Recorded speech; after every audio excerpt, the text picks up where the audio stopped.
You wake up at 3 in the morning, and your first thought isn't about the day ahead or the people you love. Your first thought is about the thing you promised yourself you wouldn't do again. Maybe it's reaching for your phone to scroll through social media until your eyes burn. Maybe it's the bottle hidden in the back of the closet.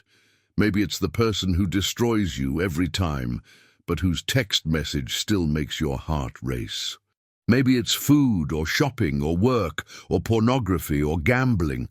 The substance or behavior doesn't matter as much as the feeling that follows, that sinking recognition that you are not in control of your own life. You are being lived by something else, something that operates beneath your conscious awareness, something that uses your hands and makes your decisions while you watch helplessly from somewhere deep inside yourself. This is the nightmare of addiction, and it is far more universal than we dare to admit. You tell yourself, this is the last time. You promise tomorrow will be different.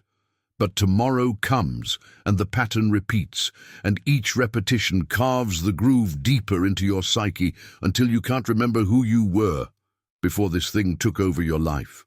You look in the mirror and see a stranger, someone whose eyes have gone dull, someone whose life has shrunk down to a single compulsive focus, someone who has betrayed themselves so many times that self-trust feels like a fantasy. Jung understood something that most addiction treatment programs miss entirely. He saw that addiction is not primarily a disease of the body or even a failure of willpower.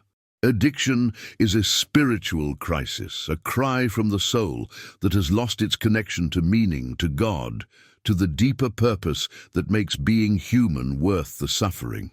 What you call addiction, Jung might have called possession by an autonomous complex, a fragmented part of your psyche that has gained independence and now controls you like a puppet master working invisible strings. The addict is not weak. The addict is someone whose soul is trying desperately to communicate something that consciousness refuses to hear. Today, you're going to discover the 7 stages of overcoming addiction through a Jungian lens. A journey that doesn't just promise sobriety, but promises wholeness, a return to yourself, a reclamation of your life from the unconscious forces that have been living it for you. This isn't about white-knuckling your way through cravings or replacing one compulsion with another. This is about descending into the darkness of your own psyche and emerging with the gold that was always there, buried beneath the pain. The first stage is acknowledgment, but not the kind you think. This is not the shallow admission that you have a problem.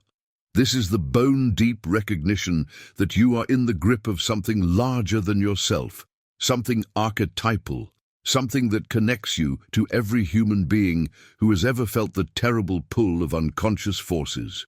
You must look directly at the shadow, at the parts of yourself you have spent years pretending don't exist. Jung said that neurosis is always a substitute for legitimate suffering, and addiction is the ultimate neurotic solution. You suffer because you refuse to suffer. You numb because you will not feel. You escape because you cannot face what is actually there. So the first stage demands brutal honesty. You must name the demon. You must say out loud what you have been doing in secret.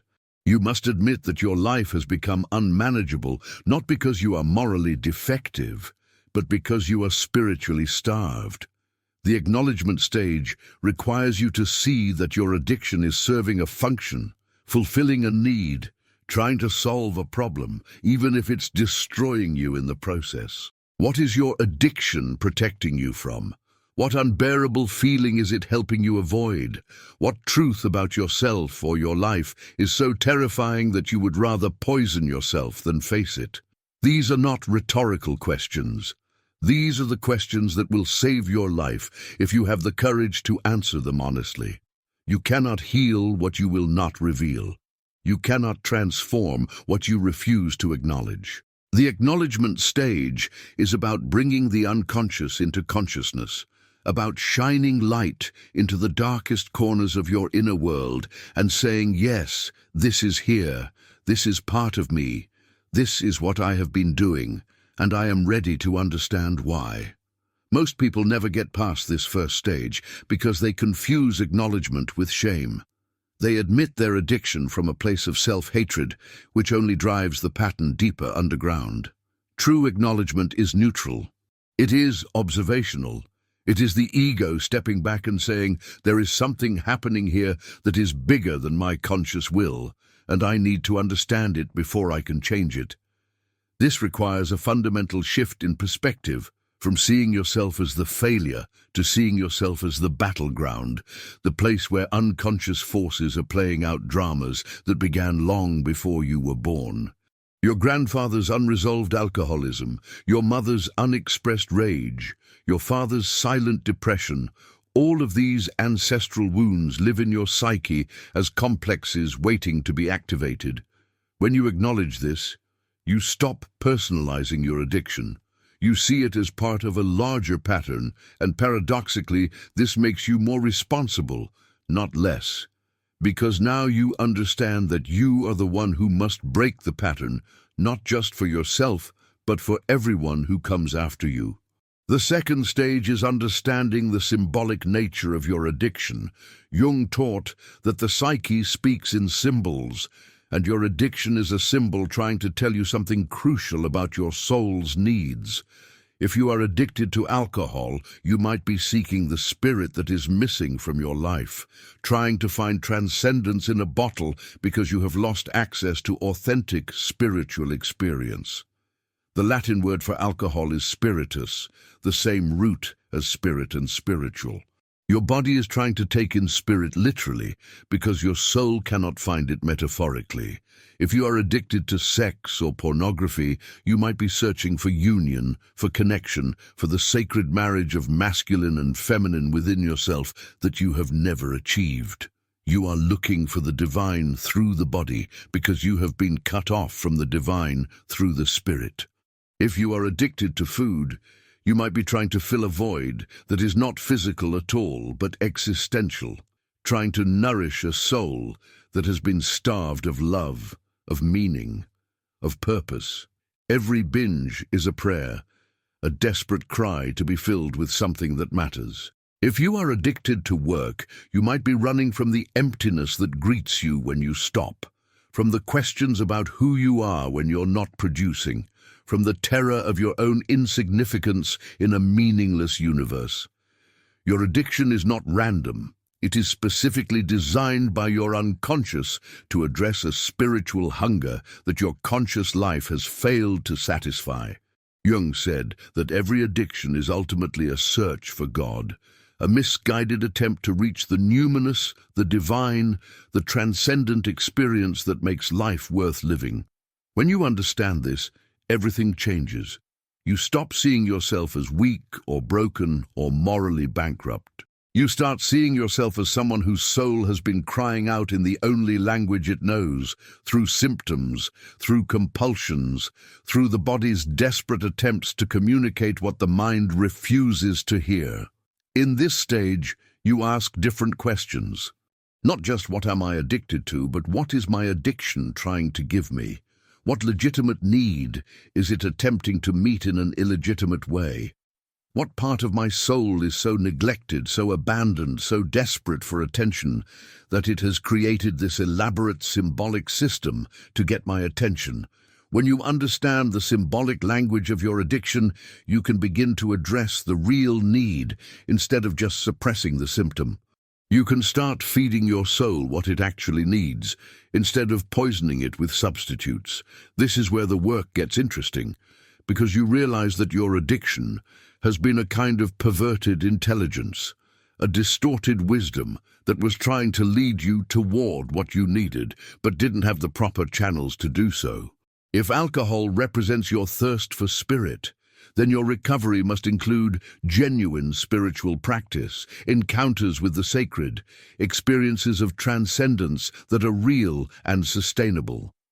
If sex represents your longing for union, then your recovery must include the difficult work of intimacy, of actually connecting with another human being in depth, of integrating the masculine and feminine within your own psyche.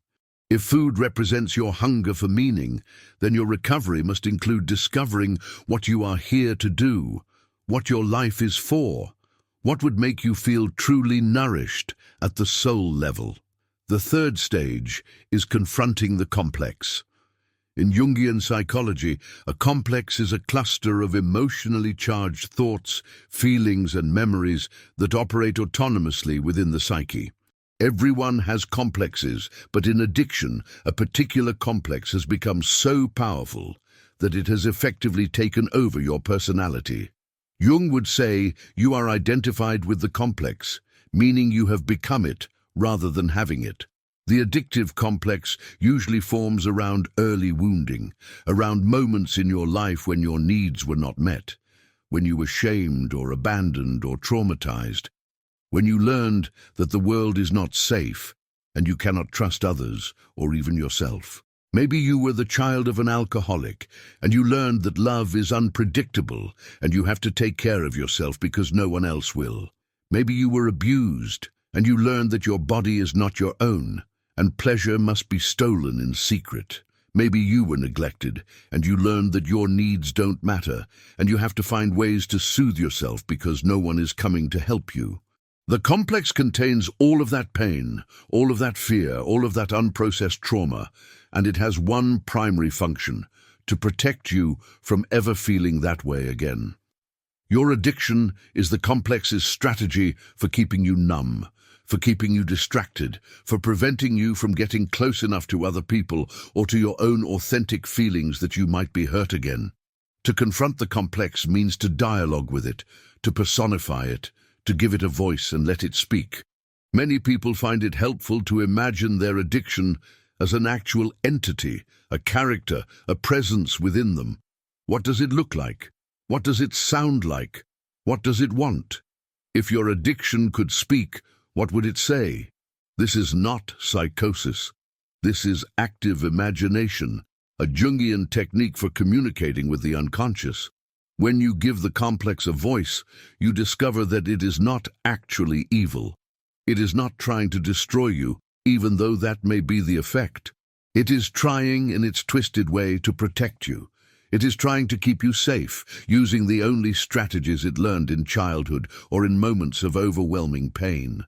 The complex is frozen in time, still operating from the logic of a terrified child or a traumatized younger self. To confront the complex is to have compassion for it, to understand it, and ultimately to show it that there are better ways to stay safe, better ways to meet your needs, better strategies than slow self-destruction. You might sit down with a journal and write a letter to your addiction, asking it what it wants from you, what it's trying to protect you from, what it needs you to understand. Then you let it write back. You let your hand move across the page without censoring, and you see what emerges. Often what emerges is the voice of a terrified child, someone who is scared and alone and doing the best they can with the limited resources they have. When you see this, your whole relationship with your addiction shifts. You stop fighting it as an enemy and start relating to it as a wounded part of yourself that needs healing, integration, and ultimately retirement from its protective duties, because you, the adult consciousness, are now capable of taking care of yourself in ways that child never could. The fourth stage is shadow integration. Jung's concept of the shadow refers to all the parts of yourself that you have disowned, denied, and projected onto others. Your shadow contains not just your vices, but also your unlived life, your unexpressed potential, your authentic desires that you have suppressed because they didn't fit the image you were supposed to maintain. Addiction always involves a massive shadow, because addiction is fundamentally about living a lie. You have been pretending to be someone you're not. You have been performing a version of yourself for the world, while your real self, your shadow self, acts out in secret through your addictive behavior. The shadow is where your power is. All the energy you have spent suppressing parts of yourself, hiding your truth, maintaining your false persona, That energy is locked in the shadow, and it will stay locked there until you integrate it. Shadow integration means accepting the unacceptable parts of yourself. It means admitting that you are angry, that you are selfish, that you are sexual, that you are ambitious, that you are vulnerable, that you are needy, that you are all the things you were taught good people aren't supposed to be. It means recognizing that your addiction gave you permission to express these forbidden parts of yourself, but in a destructive way. Maybe when you drink, you finally say what you really think. Maybe when you use drugs, you finally feel free. Maybe when you act out sexually, you finally feel powerful. Maybe when you gamble, you finally feel alive. Your addiction has been a doorway to your shadow, and now you must find healthier doorways.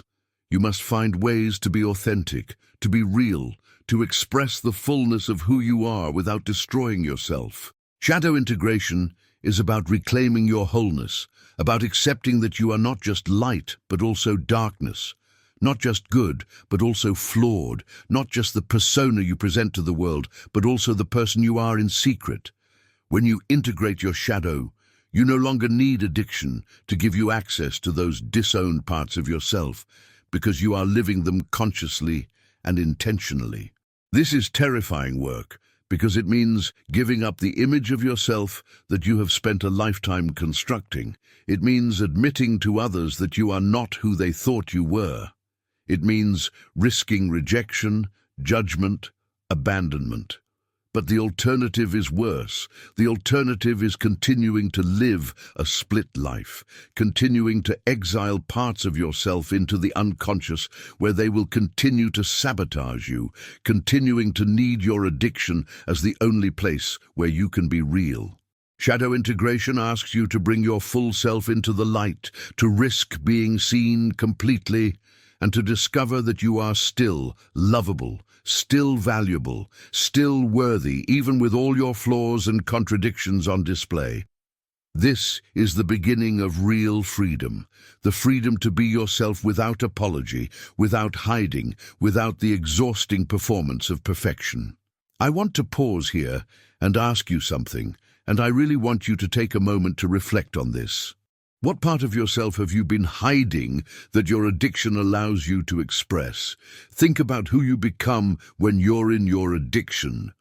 What does that version of you get to feel or say or do that your everyday self doesn't? Maybe it's anger that you're not allowed to express when you're sober. Maybe it's vulnerability that you've been taught is weakness.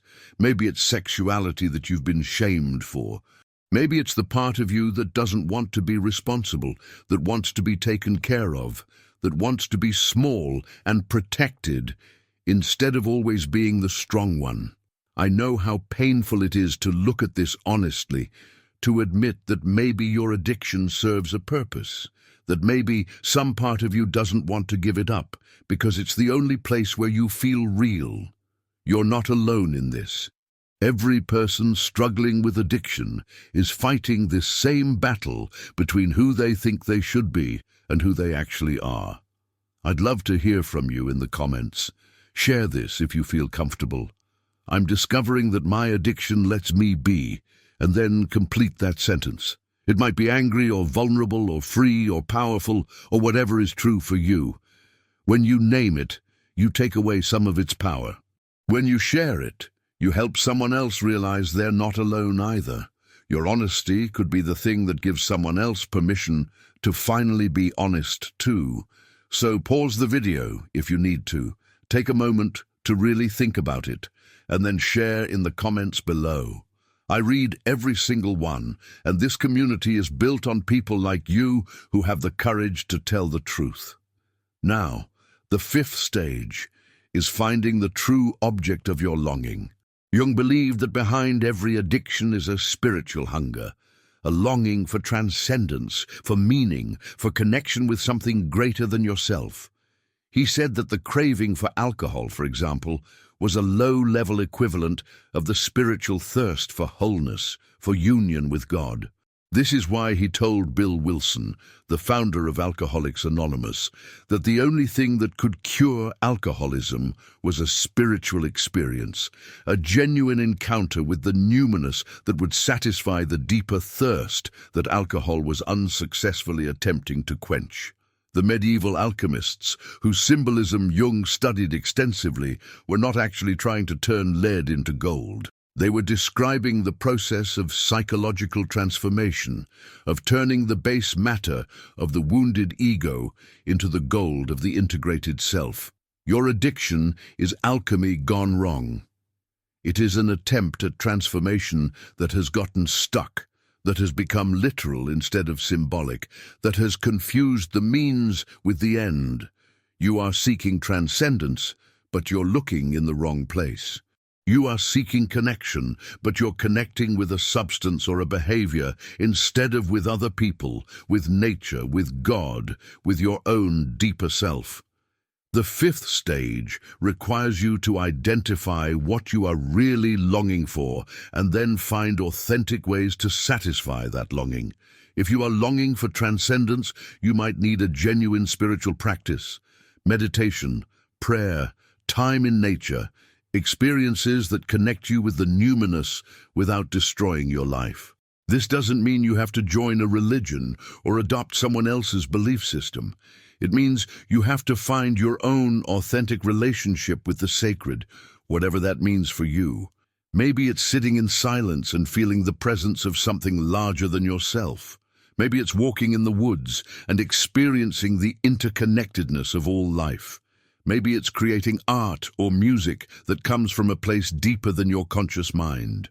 Maybe it's serving others and experiencing the transcendence of self that comes from genuine compassion. If you are longing for connection, you might need to risk real intimacy, to let people see you, to be vulnerable, to build authentic relationships instead of the pseudo-connection that addiction provides. This is harder than it sounds, because real connection requires you to show up as yourself, not as the persona you think people want to see. It requires you to risk rejection, to ask for what you need, to trust that you are worthy of love, even when you're not performing or achieving or impressing anyone. It requires you to do the terrifying work of letting someone know you completely and discovering whether they will stay. If you are longing for meaning, you might need to discover or rediscover your purpose, to ask yourself what you are here to do, what your soul came into this world to accomplish. Jung said that the greatest tragedy is not that we suffer, but that we suffer meaninglessly. When your suffering has meaning, when it is connected to a larger purpose, it becomes bearable. When your life has meaning, you don't need to escape from it. You want to be present for it. You want to show up fully because you know that what you're doing matters. The task of the fifth stage is to redirect your energy from the false object of your addiction to the true object of your soul's longing. This is not easy. It requires you to do the very thing your addiction has been protecting you from. To feel everything, to want deeply, to risk disappointment, to open yourself to life in all its terrible beauty. It requires you to admit that you have needs, deep human needs for connection and meaning and transcendence, and that these needs are not weaknesses, but are the very things that make you human.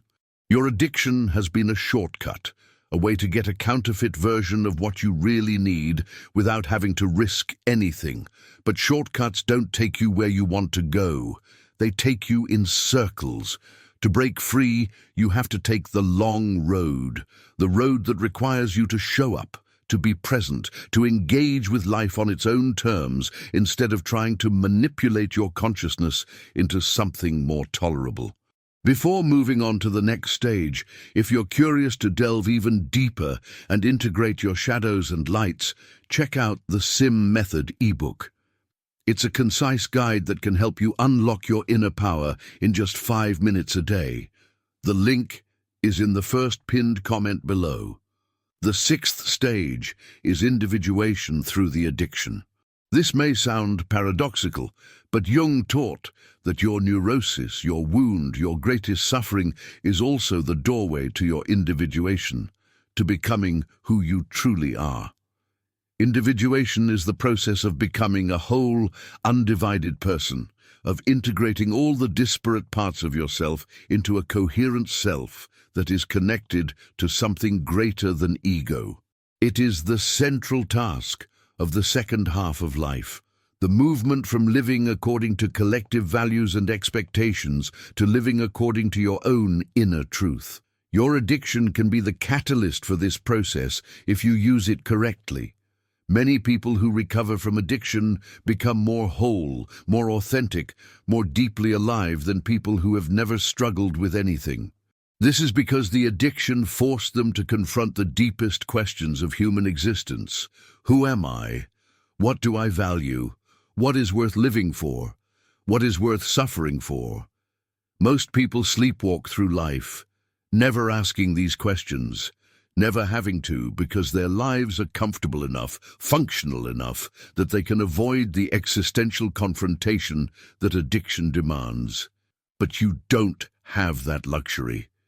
Your addiction has brought you to your knees. It has forced you to look at yourself with brutal honesty. It has shown you that you cannot live a shallow life, that you cannot survive on the surface, that you need depth and meaning and purpose, or you will destroy yourself trying to escape the emptiness. This is a gift, even though it doesn't feel like one. The sixth stage is about using your addiction as a spiritual teacher. What has it taught you about yourself? What has it revealed about your needs, your wounds, your fears, your desires? How has hitting bottom brought you into contact with truths about human nature that you would never have discovered otherwise? What have you learned about the human condition, about suffering, about the universal need for meaning and connection? Jung said that the wounded healer is the most powerful archetype in the psyche, the idea that your wound, when fully accepted and integrated, becomes the source of your power to heal others. This is why so many of the most effective addiction counselors and sponsors are people who have been through addiction themselves. They have been where you are. They know the landscape of that hell. They can guide you out because they've found their own way out. Your addiction, your struggle, your recovery, these are not just personal events. They are archetypal experiences that connect you with the human story, with every person who has ever felt broken and fought to become whole. When you see your addiction through this lens, it stops being just a shameful secret and becomes part of your initiation into depth, into wisdom, into your true calling. In the individuation stage, you recognize that your addiction was never just about you.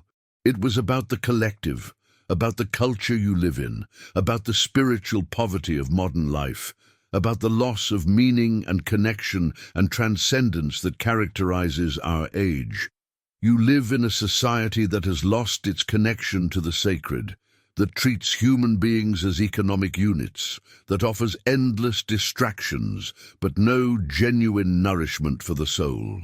Your addiction is a symptom of this collective sickness, and your recovery becomes a radical act, a rebellion against a society that wants you to stay numb, to keep consuming, to never ask the deep questions.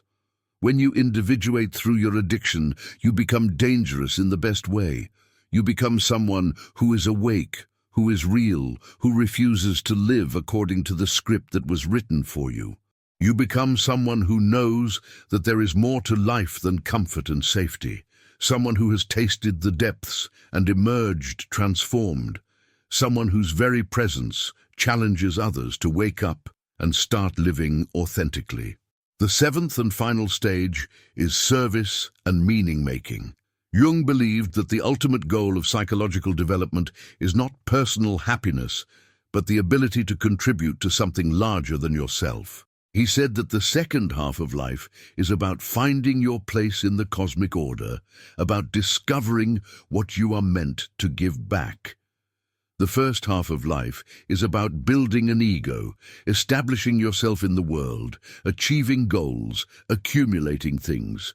but at some point, usually precipitated by crisis, suffering, or loss, you realize that none of that is enough. You realize that you need your life to mean something beyond your own comfort and success. For many people recovering from addiction, service becomes the thing that makes recovery sustainable. When your sobriety is just about you, about not using, about white-knuckling through each day, it remains fragile and self-centered. But when your recovery becomes about what you can offer to others, when you can look at your suffering and say, this was not meaningless, this taught me something that I can now use to help someone else, everything changes. You move from victim to victor, from wounded to healer, from someone who takes to someone who gives. This is the core of the 12-step model, the idea that you maintain your own recovery by helping others achieve theirs. But it goes deeper than that. Service is not just a strategy for staying sober. Service is the answer to the spiritual hunger that was driving your addiction in the first place. You were looking for meaning, for purpose, for a reason to be alive. You were looking for transcendence, for a way to escape the prison of the isolated ego. Service provides all of this. When you help another human being, when you reach out to someone who is suffering and offer them hope, when you share your story and watch someone's eyes light up with recognition because they realize they're not alone, you experience a kind of transcendence that no drug could ever provide. You experience the dissolution of the boundaries between self and other. You experience the reality that we are all connected, that your healing is my healing, that when you suffer, I suffer, that when you recover, we all recover. This is the spiritual truth that your addiction was reaching for all along. The meaning-making part of this stage involves constructing a narrative about your addiction that transforms it from a shameful secret into a heroic journey. This is not about glorifying addiction or pretending it wasn't destructive. It is about finding the deeper pattern, the mythological structure, the archetypal story that your personal suffering was enacting. Were you the hero who descended into the underworld and returned with treasure? Were you the initiate who died to your old self and was reborn? Were you the alchemist who turned lead into gold? Were you the phoenix who burned in the fire and rose from the ashes? When you find the mythological frame for your experience, it stops being just your personal failure and becomes part of the human story, part of the eternal pattern of death and rebirth that every generation must enact. This reframing is not psychological sleight of hand. It is recognizing the truth that was always there, but that you couldn't see when you were in the midst of the suffering. Your addiction was an initiation, a dark night of the soul, a necessary descent that has prepared you for the ascent. You have died and been reborn. You are not who you were. You have been transformed by your suffering, and that transformation gives your life a depth and richness that it never had before. The seventh stage asks you to live your recovery out loud, not in a way that is performative or attention-seeking, but in a way that gives permission to others to be honest about their own struggles. It asks you to let your life be a testimony to the possibility of transformation, to the reality that the unconscious patterns that once controlled you no longer have power, because you have brought them into consciousness, because you have integrated them, because you have become whole. This is the gift of addiction when it is fully metabolized. You become someone who has been to hell and returned, someone who knows both the depths of despair and the heights of redemption, someone whose presence reminds others that no matter how far they have fallen, they can rise. Your life becomes a living proof that change is possible, that the human spirit is stronger than any compulsion, that consciousness can illuminate even the darkest corners of the psyche and bring healing where there was once only suffering. These 7 stages are not linear, and you will move through them multiple times in different ways throughout your recovery. But each time you cycle through them, you spiral upward toward greater consciousness, greater integration, greater wholeness. The journey is not about reaching some final destination where you are fixed or cured. The journey is about becoming more fully yourself, about integrating all the parts that were split off, about bringing consciousness to the patterns that were running you unconsciously. This is the work of a lifetime, and your addiction is simply the doorway through which you entered this work. The promise of this Jungian approach to addiction is not just sobriety, but transformation. Not just abstinence, but individuation. Not just giving up something destructive, but gaining something sacred. Your addiction has been trying to tell you something crucial about your soul's needs. And when you finally learn its language, when you finally understand what it was reaching for, you can put it down and reach for the real thing. You can live a life that is so rich in meaning, so full of authentic connection, so aligned with your deepest purpose that the old escape routes lose their appeal. This doesn't happen overnight. There will be setbacks. There will be moments when the old patterns rear up and threaten to take over again. But each time you bring consciousness to the pattern, each time you choose the authentic over the counterfeit, each time you risk showing up as your real self instead of hiding behind your addiction, you strengthen the new neural pathways. You reinforce the new identity. You become more solid in your recovery. This is the victory not over addiction but through addiction, the recognition that even your darkest moments were guiding you toward your truest self. Your addiction was not a mistake or an accident or a moral failing. It was your psyche's way of getting your attention, of forcing you to stop and look at what was really happening in your life, of initiating you into the depths that you would never have explored on your own. If this video has resonated with you, if you see yourself in any of these stages, please hit the like button to help others find this message. This algorithm is mysterious and strange, but every like tells it that this content matters, that this perspective needs to reach more people who are suffering, that this understanding of addiction as a spiritual crisis rather than a moral failure could change lives. Subscribe to this channel if you want to continue this journey of psychological and spiritual depth, if you want to keep exploring Jung's insights into the human psyche, if you're ready to go deeper than surface-level self-help into the real work of transformation. And most importantly, know this: you are not your addiction, you are not your wound, you are not your worst moments. You are the consciousness that can observe all of these things, that can integrate them, that can transform them. You are the self that has been waiting beneath the addiction all along, patient and eternal, ready to emerge the moment you are ready to see it. The patterns that have been controlling you are not your destiny. They are your curriculum. Learn from them, integrate them, and then watch as your life becomes something you never imagined possible, something sacred, something whole, something finally, truly yours. The journey will not be easy. There will be days when you question whether it's worth it, whether you have the strength to keep going, whether you should just give up and surrender to the pattern again. But on those days, remember this: you are not alone. Every person who has ever walked this path has felt what you're feeling. Every person who has ever faced their shadow has wanted to turn back. But the ones who kept going, the ones who had the courage to see it through, they discovered something on the other side that made all the suffering worthwhile. They discovered themselves, not the self they thought they were supposed to be, not the persona they performed for the world, but their true self, the one that was buried beneath the addiction all along. That self is waiting for you. It has been waiting your whole life. And when you finally meet it, when you finally become it, you will understand that everything, even the addiction, even the suffering, even the years you think you wasted, all of it was necessary to bring you to this moment of recognition, this moment of homecoming, this moment when you finally become who you always were.